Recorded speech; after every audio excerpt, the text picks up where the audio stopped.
اللہم صلی اللہ سیدنا محمد وعلی آل سیدنا محمد وبارک وسلم۔ آج درس حدیث میں آپ کے سامنے میں دور فتن سے متعلق چند احادیث نبی اکرم صلی اللہ علیہ وسلم کی کہ قوموں کو عروج و زوال کس طرح سے ملنا ہے آخری زمانے میں، اور آج ہماری قوم کا کیا حال ہے، ان حدیثوں پہ اگر ہم رکھ کے سوچیں تو ہمیں اپنا محاسبہ کرنے کا موقع ملے گا۔ حضرت ثوبان رضی اللہ تعالیٰ عنہ کی روایت ہے کہ رسول اللہ صلی اللہ علیہ وسلم نے فرمایا کہ وہ وقت قریب ہے جب اقوام عالم تمہیں مٹانے کے لیے ایک دوسرے کو اس طرح بلائیں گے جس طرح کوئی قوم دوسری قوم کو کھانے کی دعوت دے۔ کسی نے پوچھا کیا ایسا اس وجہ سے ہوگا کہ ہم اس وقت تعداد میں قلیل ہوں گے، مطلب کم ہوں گے؟ آپ صلی اللہ علیہ وسلم نے فرمایا کہ نہیں، بلکہ تعداد میں تم زیادہ ہوں گے، لیکن ایسے جیسے سیلاب کا خسف خاشاک ہوتا ہے، مطلب جیسے جھاگ ہوتے ہیں۔ اللہ تعالیٰ تمہارے دشمنوں کے دلوں سے تمہاری ہیبت اٹھا لے گا اور تمہارے دلوں میں وہن ڈال دے گا۔ کسی نے پوچھا کہ وہن کا کیا مطلب ہے؟ تو آپ صلی اللہ علیہ وسلم نے فرمایا کہ دنیا کی محبت اور موت سے کراہیت۔ سنن ابو داؤد شریف کی حدیث پاک ہے۔ آج اپنا حال دیکھ لیں ہم کہ ہمیں دنیا کی کتنی محبت ہے اور ہمیں موت کے نام سے بھی کیسی کراہیت آتی ہے، کیسا ڈر لگتا ہے۔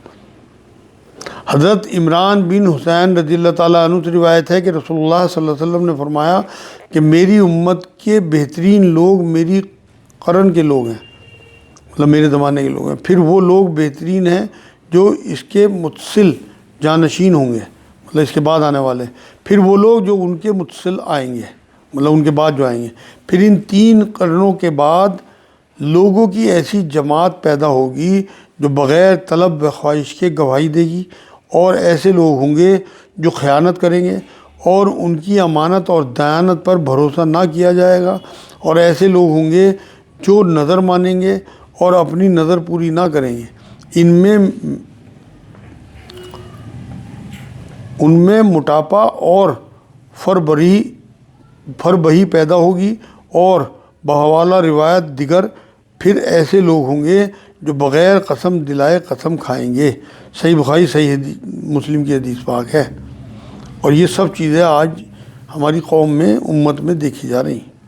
حضرت ابن عباس رضی اللہ تعالیٰ عنہ سے روایت ہے کہ رسول اللہ صلی اللہ علیہ وسلم نے فرمایا کہ جب کوئی قوم کھلم کھلا خیانت کرنے لگے تو اللہ تعالیٰ ان لوگوں کے دلوں میں خوف و ہراس ڈال دیتا ہے، اور جب کسی قوم میں زنا عام ہو جائے تو وہ کثرت کے ساتھ موت کا شکار رہتی ہے، اور جب کوئی قوم ناپ تول میں گڑبڑ شروع کرتی ہے تو رزق سے محروم کر دی جاتی ہے، اور جب کوئی قوم ناحق فیصلوں کی عادی ہو جاتی ہے تو اس میں باہمی خون ریزی پھیل جاتی ہے، اور جب کسی قوم کو غداری اور بد عہدی کی عادت پڑ جاتی ہے تو اللہ تعالیٰ اس کے دشمنوں کو اس پر مسلط کر دیتا ہے۔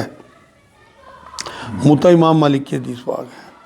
حضرت مرداس اسلمی رضی اللہ تعالیٰ عنہ سے روایت ہے کہ رسول اللہ صلی اللہ علیہ وسلم نے فرمایا کہ اچھے اور نیک لوگ تو یکے بعد دیگرے مر کر چلے جائیں گے، اور باقی رہ جائیں گے ناکارہ جو اور کھجور کے بیکار بھوسے کی طرح، جن کی اللہ تعالیٰ کوئی پرواہ نہیں کرے گا۔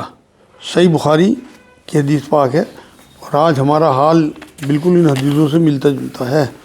حضرت ابو ہریرہ رضی اللہ تعالیٰ عنہ سے روایت ہے کہ رسول اللہ صلی اللہ علیہ وسلم نے فرمایا اعمال میں جلدی کرو، اور فتنوں کے پیش آنے سے پہلے جو تاریک رات کے ٹکڑوں کی مانند ہوں گے۔ اس وقت آدمی صبح کو ایمان کی حالت میں اٹھے گا اور شام کو کافر ہو جائے گا، اور شام کو مومن ہوگا اور صبح کو کافر ہو جائے گا۔ وہ اپنے دین و مذہب کو دنیا کی تھوڑی سی متاع پر بیچ ڈالے گا۔ صحیح مسلم کی حدیث پاک ہے۔ سخت روایتیں ہیں بہت۔ حضرت ابو ہریرہ رضی اللہ تعالیٰ عنہ سے روایت ہے کہ رسول اللہ صلی اللہ علیہ وسلم نے فرمایا کہ عنقریب فتنوں کا ظہور ہوگا، ان فتنوں کے زمانے میں بیٹھنے والا بہتر ہوگا کھڑے ہونے والے سے، اور کھڑے ہونے والا بہتر ہوگا چلنے والے سے، اور چلنے والا بہتر ہوگا دوڑنے والے سے۔ جو شخص ان فتنوں کی طرف جھانکے گا فتنہ اس کو اپنی طرف کھینچ لے گا، پس جو شخص پناہ کی کوئی جگہ پائے وہ وہاں جا کر پناہ حاصل کر لے۔ صحیح بخاری صحیح مسلم کی حدیث پاک ہے۔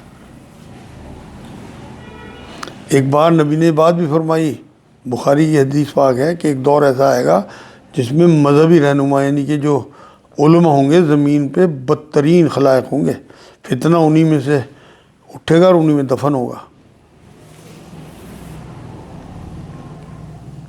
ایک بار یہ بھی فرمایا کہ نبی اکرم صلی اللہ علیہ وسلم کہ قرآن کی اصل باقی نہیں رہے گی، قلب پہ اثر نہیں کرے گا قرآن، ہدایت نہیں ملے گی اس سے، جبکہ کتاب کی شکل تو ہوگی۔ اور آج یہی حال ہے کہ قرآن جو ہے وہ اثر ہی نہیں کرتا دلوں پہ، سنتے بھی ہیں تو بے دلا عمل نہیں کرتے، غور و فکر نہیں کرتے، دوسروں تک نہیں پہنچاتے جو اس کے فرائض قرآن میں اللہ نے 6 جو فرائض بیان کیے ہیں قرآن کے وہ ہم ادا نہیں کرتے۔ حضرت اسامہ بن زید رضی اللہ تعالیٰ عنہ سے روایت ہے کہ رسول اللہ صلی اللہ علیہ وسلم مدینے کی ایک بلند جگہ پر چڑھے اور صحابہ کو مخاطب کر کے فرمایا کہ تم اس چیز کو دیکھتے ہو جس کو میں دیکھ رہا ہوں؟ صحابہ نے عرض کیا نہیں۔ آپ صلی اللہ علیہ وسلم نے فرمایا میں فتنوں کو دیکھ رہا ہوں جو تمہارے گھروں پر اس طرح برس رہے ہیں جس طرح می برستا ہے۔ صحیح بخاری صحیح مسلم کی حدیث پاک ہے۔ آج کی آخری حدیث حضرت ابو ذر رضی اللہ تعالیٰ عنہ سے روایت ہے کہ رسول اللہ صلی اللہ علیہ وسلم نے مجھ سے مخاطب ہو کر فرمایا کہ ایک زمانہ ایسا آئے گا کہ جب فتنوں اور فساد کی کثرت سے اتنی مخلوق ماری جائے گی کہ زمین کی قلت اور مہنگائی کی وجہ سے ایک قبر کی جگہ بھی مشکل سے ملے گی۔ اس وقت تیرا کیا حال ہوگا؟ میں نے عرض کیا کہ جو اللہ اس کے رسول پسند کریں۔ آپ صلی اللہ علیہ وسلم نے فرمایا کہ ایسی حالت میں صبر سے کام لینا۔ پھر متوجہ ہو کر فرمایا کہ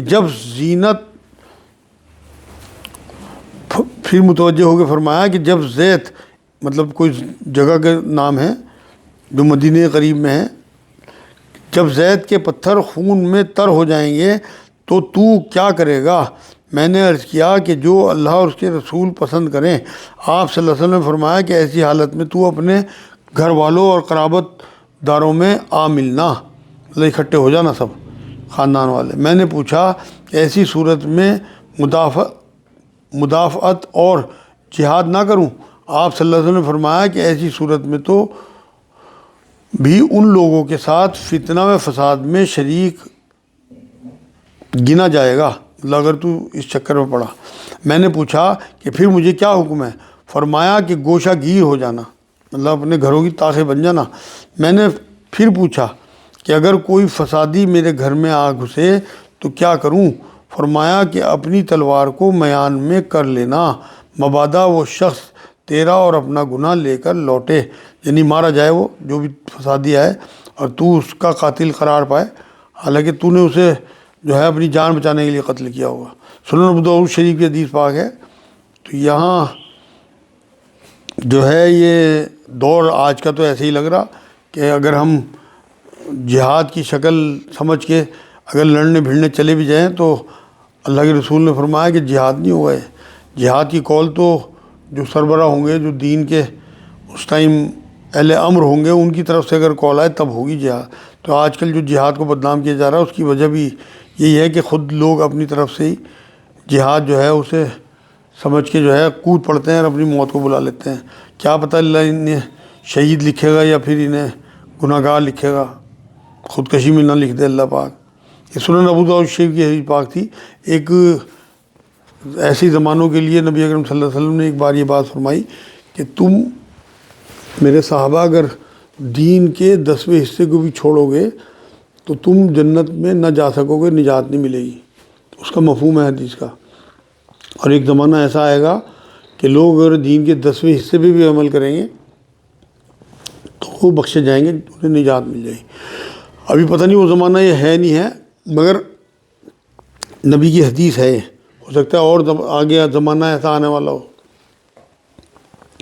یہ آج الحمدللہ درس حدیث پورا ہو گیا۔ اب کسی کے ذہن